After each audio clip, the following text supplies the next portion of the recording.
ഇത് വിഷ്ണുമൂർത്തിയുടെ ഉറഞ്ഞാട്ടത്തിനുള്ള വാദ്യമേളം. പണ്ടേ പാലാഴി തന്നിൽ പരമസുഖരസത്തോട് വാഴുന്ന ശ്രീ വൈകുണ്ഠൻ മർദ്യമൃഗേന്ദ്രമായി അവതരിച്ചുണ്ടായ ശേഷം ഭൂമി മുമ്പായി വന്നള്ളടത്തിൽ പുകൽ പെരിയ സ്ഥലം നല്ല പാലായി ദേശത്തൻപും പാലായി പരപ്പേൻ തൻ പരമപദരസാജ്ഞത്തിങ്കലേൽപ്പിച്ചു കോലം.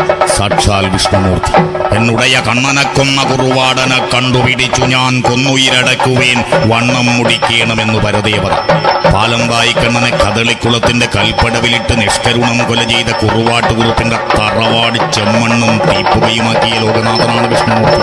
ചാക്ഷുഷമന്നൊന്തര പ്രളയത്തിൽ മത്സ്യമായും പാലാഴി മദന സമയത്തും അന്തരപർവ്വതത്തെ ഉദ്ധരിക്കുവാൻ കൂർമ്മമായും ധരണിയിൽ രക്ഷയ്ക്ക് വരാഹമായും ദുഷ്ടനാം ഹിരണ്യകശിപുവിനെ നിഗ്രഹിച്ച് ഭക്തനാം പ്രഹ്ലാദന വാരിപ്പുണർന്നനുഗ്രഹിച്ച് ഈ ജഗത്രയത്തിന് ഐശ്വര്യമേകാൻ സ്തംഭം വിളർന്നു നരസിംഹമായും വാമനനായും പരശുരാമനായും ശ്രീരാമനായും ബലരാമനായും കൃഷ്ണനായും കൽഹിയായും ദശാവതാരം പൂർത്തിയാക്കുന്ന ആർത്തത്രാണപരായണനായ പന്നകശായി പരംപുരുഷോത്തമൻ ശ്രീ മഹാവിഷ്ണുവിന്റെ 4ാം അവതാരമായ സാക്ഷാൽ നരസിംഹമൂർത്തി തന്നെയാണ് വിഷ്ണുമൂർത്തിയായി അരങ്ങിൽ ഉറഞ്ഞാടുക.